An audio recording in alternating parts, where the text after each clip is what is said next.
Massive wildfires continue to burn out of control around Los Angeles, with more high winds forecast into tomorrow. Almost 180,000 people have been ordered to leave their homes so far. And this is what the flames are leaving behind. Entire neighbourhoods completely destroyed, everything gone. Only the charred remains of trees have been left standing. The first fire to erupt was on Tuesday in the Pacific Palisades neighbourhood. It spread rapidly.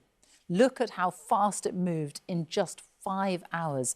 It now covers more than 17,000 acres of land. That blaze alone is now one of the most destructive natural disasters in the history of LA. There are still 5 fires alight around the city. 2 of them, the Palisades and Hearst fires, are still 0% contained. They're out of control. You can see from this time-lapse of the Palisades fire just how quickly it spread, fanned by hurricane-force winds.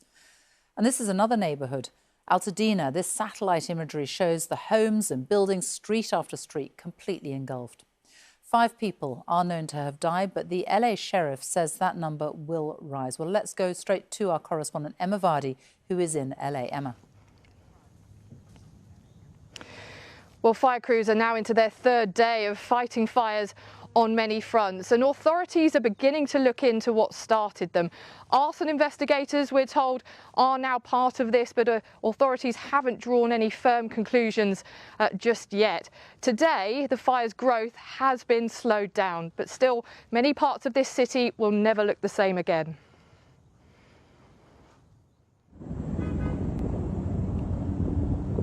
Still they burn.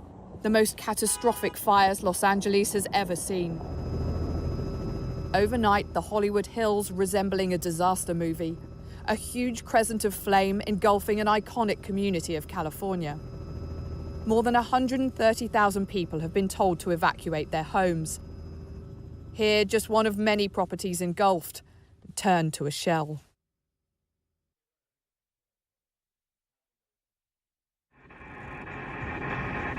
At least 5 major fires have been burning across Los Angeles County. The scale and spread has stretched firefighting crews on the ground and in the air. 16,000 acres and counting consumed by the inferno. One street filmed by a local resident moments before he left. I thought maybe I would be able to get some extra stuff that we didn't take, and come to see that the whole street is just gone. It's like a war zone. And we had so many memories in here that cannot be replaced. I had these great old pictures of my grandfather from World War II, both grandfathers, and I was going to get them framed, and now they're gone and they're lost. And I had so many things that are just lost forever. It just, I know we're safe, but I don't understand. The scale of this disaster is clear to see. This is Pacific Palisades, block after block, a blanket of destruction. More than 1,000 buildings burned in this community alone. Emergency services unable to save them. We had everything, like the sentimental things. Like, my mom passed away. I had only a few things of hers left.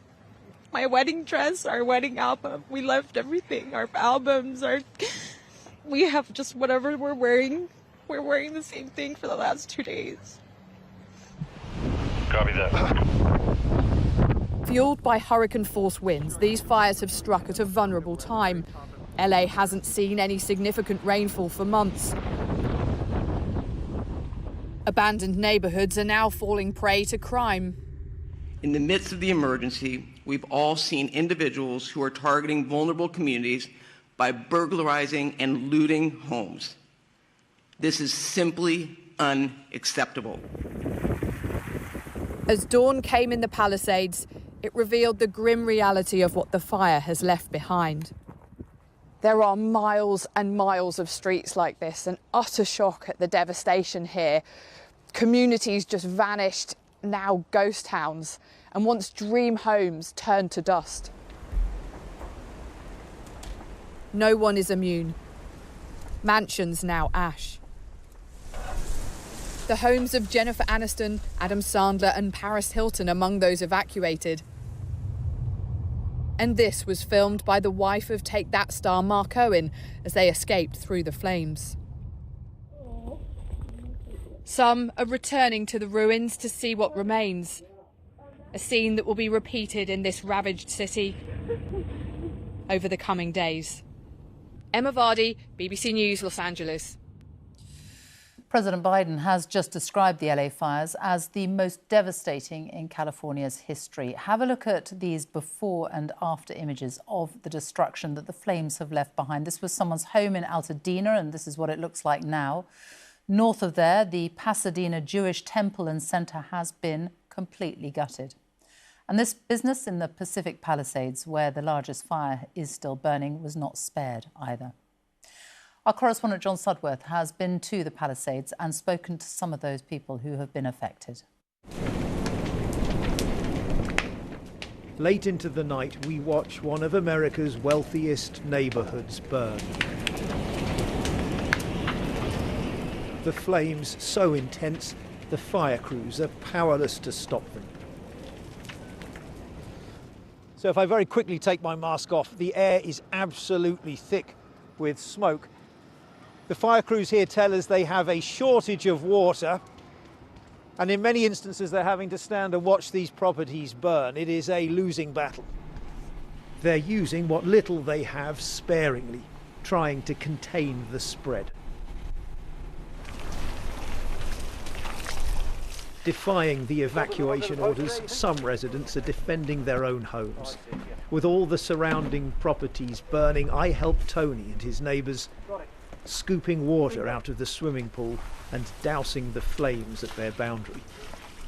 Since 1993, I've seen a couple fires, but nothing like this. I wouldn't see this in my nightmare. I never thought it would come through here. David was hoping his home might have survived. But the whole neighbourhood has gone. And with it, his house too.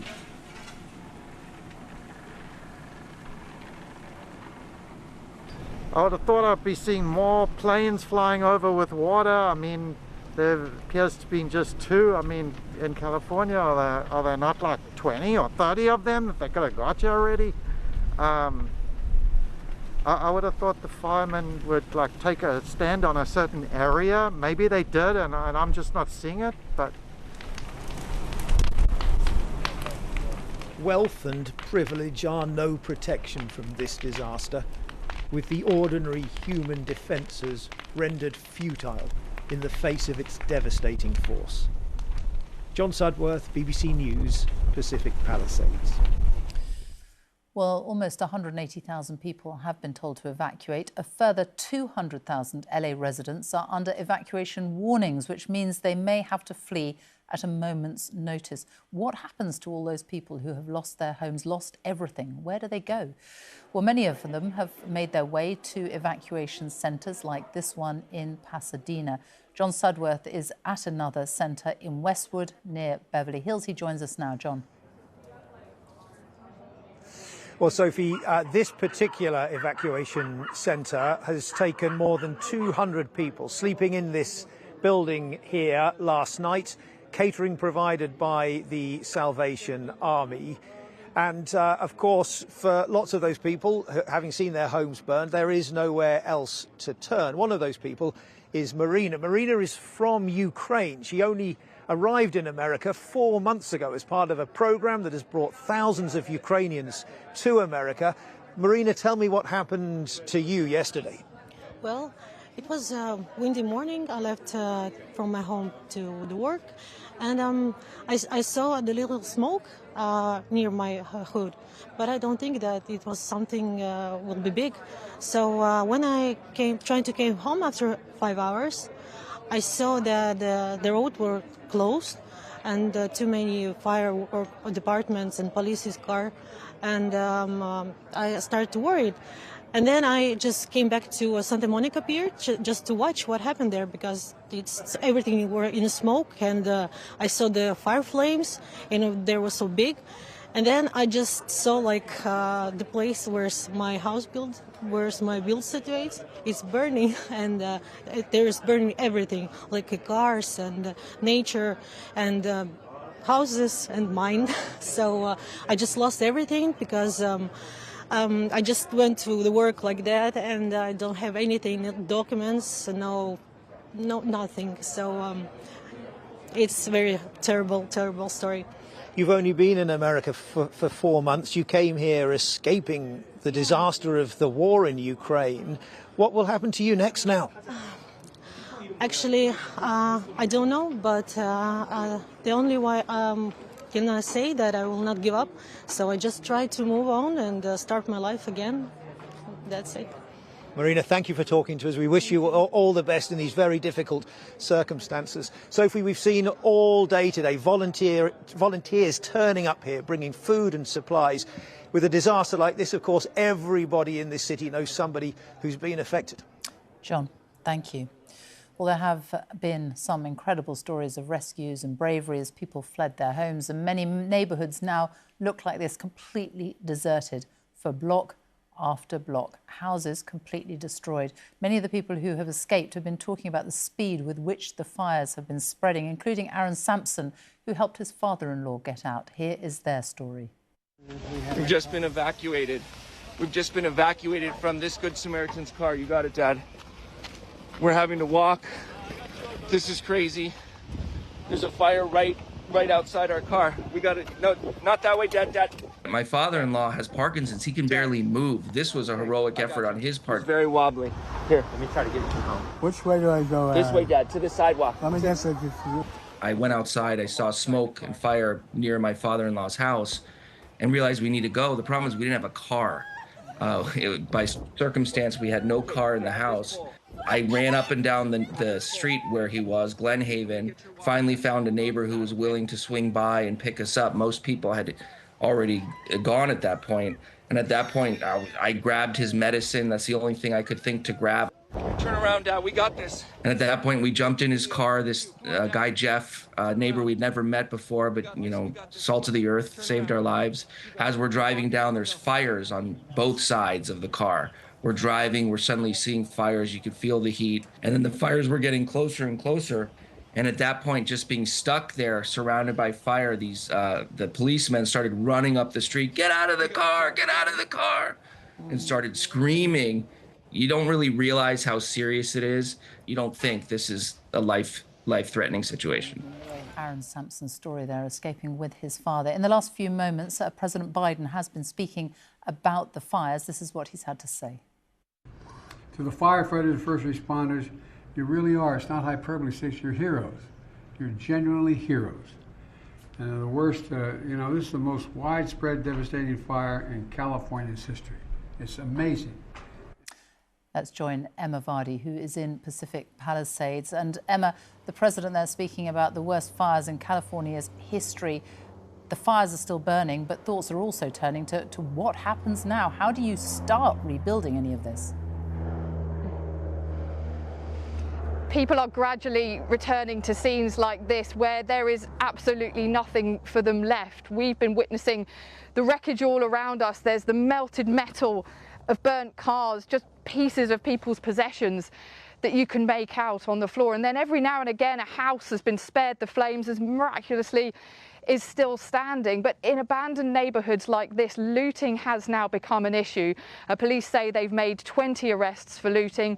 They've stepped up patrols. They're warning people coming back into these areas that they will clamp down on looting very seriously. Now, there have been reported 5 deaths so far in these fires, but we know that investigators are currently examining other human remains that have been found in burnt-out properties, so that number may well rise. And of course, while this is all still going on the ground, the questions for political leaders have begun. Questions over cuts to fire budgets, over whether California was prepared enough for a natural disaster like this, because it's clear that the road to recovery for LA is going to be a very long one.